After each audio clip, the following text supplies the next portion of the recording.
MDH chana masala. ಈಗ ಕಡಲೆ ಇರಲಿ, ಹಲಸಂದೆ ಬೀಜ, ಕಪ್ಪು ಕಡಲೆ ಅಥವಾ ಬಿಳಿ ಕಡಲೆ, ಎಲ್ಲವೂ ಸ್ವಾದಿಷ್ಟವಾಗುತ್ತೆ. ಬಿಹಾರದಲ್ಲಿ ಮೋದಿ ರೋಡ್ ಶೋಗೆ ನಿತೀಶ್ ಗೈರು, ಕೆರೆಯಲ್ಲಿ ಮೀನು ಹಿಡಿದ ರಾಹುಲ್ ಗಾಂಧಿ. ಈ ಸುದ್ದಿಗಳನ್ನು ನೋಡೋಣ ದೇಶ ವಿದೇಶ ನ್ಯೂಸ್ ಟಾಪ್9ನಲ್ಲಿ. ಬಿಹಾರದಲ್ಲಿ ಚುನಾವಣಾ ಪ್ರಚಾರ ಇದೀಗ ಬಿರುಸುಗೊಂಡಿದ್ದು, ಪ್ರಧಾನಿ ಮೋದಿ ನಿನ್ನೆ ಪಾಟ್ನಾದಲ್ಲಿ ರೋಡ್ ಶೋ ನಡೆಸಿದ್ದಾರೆ. ಆದರೆ ಮೋದಿ ರೋಡ್ ಶೋಗೆ ಬಿಹಾರ ಸಿಎಂ ನಿತೀಶ್ ಕುಮಾರ್ ಗೈರಾಗಿದ್ದು ಚರ್ಚೆ ಹುಟ್ಟುಹಾಕಿದೆ. ಈ ಮಧ್ಯೆ ಮೋದಿಗೆ ಬಿಹಾರ ಬಿಜೆಪಿ ರಾಜ್ಯಾಧ್ಯಕ್ಷ ದಿಲೀಪ್ ಜೈಸ್ವಾಲ್ ಮತ್ತು ಜೆಡಿಯು ಕೇಂದ್ರ ಸಚಿವ ರಾಜೀವ್ ರಂಜನ್ ಸಿಂಗ್ ಸಾಥ್ ನೀಡಿದ್ರು. ಕಾಂಗ್ರೆಸ್ ಹಣೆಗೆ ಗನ್ನಿಟ್ಟು ತೇಜಸ್ವಿ ತನ್ನನ್ನ ಮುಖ್ಯಮಂತ್ರಿ ಅಭ್ಯರ್ಥಿಯಾಗಿ ಘೋಷಿಸಿಕೊಂಡಿದ್ದಾರೆ ಅಂತ ಪ್ರಧಾನಿ ಮೋದಿ ಹೇಳಿದ್ದಾರೆ. ಬಿಹಾರದ ಅರಾದಲ್ಲಿ ನಡೆದ ಸಾರ್ವಜನಿಕ ರ್ಯಾಲಿಯನ್ನ ಉದ್ದೇಶಿಸಿ ಮಾತನಾಡಿದ ಮೋದಿ, ಆರ್ಜೆಡಿ ಅಭ್ಯರ್ಥಿಯನ್ನ ಸಿಎಂ ಅಭ್ಯರ್ಥಿ ಅಂತ ಘೋಷಿಸಬೇಕೆಂದು ಕಾಂಗ್ರೆಸ್ ಎಂದಿಗೂ ಬಯಸಲಿಲ್ಲ.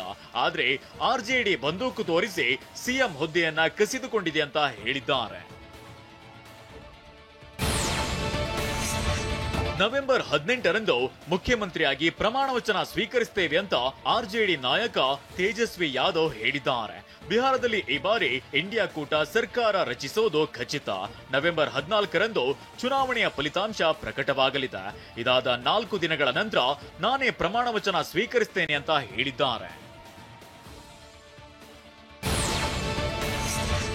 ಬಿಹಾರದಲ್ಲಿ ಚುನಾವಣಾ ಪ್ರಚಾರದಲ್ಲಿ ಬ್ಯುಸಿಯಾಗಿರುವ ವಿಪಕ್ಷ ನಾಯಕ ರಾಹುಲ್ ಗಾಂಧಿ ಕೆರೆಯಲ್ಲಿ ಮೀನು ಹಿಡಿದು ಗಮನ ಸೆಳೆದಿದ್ದಾರೆ. ರ್ಯಾಲಿ ನಂತರ ಬೇಗುಸರಾಯ್ ಜಿಲ್ಲೆಯಲ್ಲಿ ವಿಕಾಸಶೀಲ್ ಇನ್ಸಾನ್ ಪಾರ್ಟಿಯ ಮುಖೇಶ್ ಸಿನ್ಹಾ ಜೊತೆಯಲ್ಲಿ ಮೀನು ಹಿಡಿದಿದ್ದಾರೆ. ಬಳಿಕ ದೋಣಿಯಿಂದ ಜಿಗಿದ ರಾಹುಲ್ ಗಾಂಧಿ ಕೆರೆಯ ಮಧ್ಯಭಾಗಕ್ಕೆ ತೆರಳಿ ವಾಪಸ್ ಆಗಿದ್ದಾರೆ. ಈ ವಿಡಿಯೋವನ್ನ ಕಾಂಗ್ರೆಸ್ ಪೋಸ್ಟ್ ಮಾಡಿದೆ. ಒತ್ತಡ ಹೇರಲು ನನ್ನ ಕುಟುಂಬವನ್ನ ಟಾರ್ಗೆಟ್ ಮಾಡಲಾಗಿತ್ತು ಅಂತ ನಿವೃತ್ತ ಸಿಜೆಐ ಎನ್ವಿ ರಮಣ ಸ್ಫೋಟಕ ಹೇಳಿಕೆ ನೀಡಿದ್ದಾರೆ. ವಿಐಟಿ ಎಪಿ ವಿಶ್ವವಿದ್ಯಾಲಯದ 5ನೇ ಘಟಿಕೋತ್ಸವದಲ್ಲಿ ಮಾತನಾಡಿದ ನ್ಯಾಯಮೂರ್ತಿ ರಮಣ, ನನ್ನ ಕುಟುಂಬವನ್ನ ಗುರಿಯಾಗಿಸಿಕೊಂಡ್ರು, ಅವರ ವಿರುದ್ಧ ಕ್ರಿಮಿನಲ್ ಕೇಸ್ಗಳನ್ನ ದಾಖಲಿಸಿದ್ರು, ನನ್ನ ಮೇಲೆ ಒತ್ತಡ ತರಲು ಹೀಗೆ ಮಾಡಿದ್ರು. ಆದ್ರೆ ನಾನು ಒಬ್ಬಂಟಿಯಾಗಿರ್ಲಿಲ್ಲ. ಆ ಕಠಿಣ ಹಂತದಲ್ಲಿ ರೈತರ ಪರವಾಗಿ ಸಹಾನುಭೂತಿ ಹೊಂದಿದ್ದ ಎಲ್ಲರೂ ಬೆದರಿಕೆ ಎದುರಿಸಿದ್ದಾರೆ ಅಂತ ಹೇಳಿದ್ರು. ನ್ಯಾಯಮೂರ್ತಿಗಳು ವೈಎಸ್ ಜಗನ್ಮೋಹನ್ ರೆಡ್ಡಿ ವಿರುದ್ಧ ಆರೋಪಿಸಿದ್ದಾರೆ ಅಂತ ಹೇಳಲಾಗ್ತಿದೆ. ಬಹ್ರೇನ್ ವಿದೇಶಾಂಗ ಸಚಿವ ಭಾರತಕ್ಕೆ ಭೇಟಿ ನೀಡಿದ್ದಾರೆ.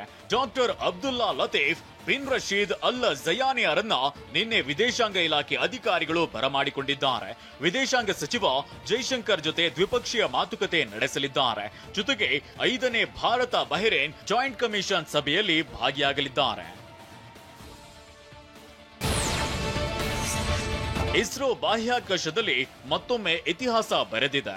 ಅತ್ಯಂತ ಭಾರವಾದ ಸಂವಹನ ಉಪಗ್ರಹ ಬಾಹುಬಲಿ CMS-03ಯನ್ನ ಯಶಸ್ವಿ ಉಡಾವಣೆ ಮಾಡಿದೆ. 4410 ಕಿಲೋಗ್ರಾಂ ತೂಕದ ಉಪಗ್ರಹ ಹೊತ್ತ LVM-3 M5 ರಾಕೆಟ್ ಆಂಧ್ರಪ್ರದೇಶದ ಶ್ರೀಹರಿಕೋಟಾದಲ್ಲಿರುವ ಸತೀಶ್ ಧವನ್ ಬಾಹ್ಯಾಕಾಶ ಕೇಂದ್ರದಿಂದ ಯಶಸ್ವಿಯಾಗಿ ಉಡಾವಣೆಯಾಯಿತು. ಇನ್ನು ಈ ಉಪಗ್ರಹ ದೇಶದ ಡಿಜಿಟಲ್ ನೆಟ್ವರ್ಕ್ ಅನ್ನ ಬಲಪಡಿಸಲಿದೆ.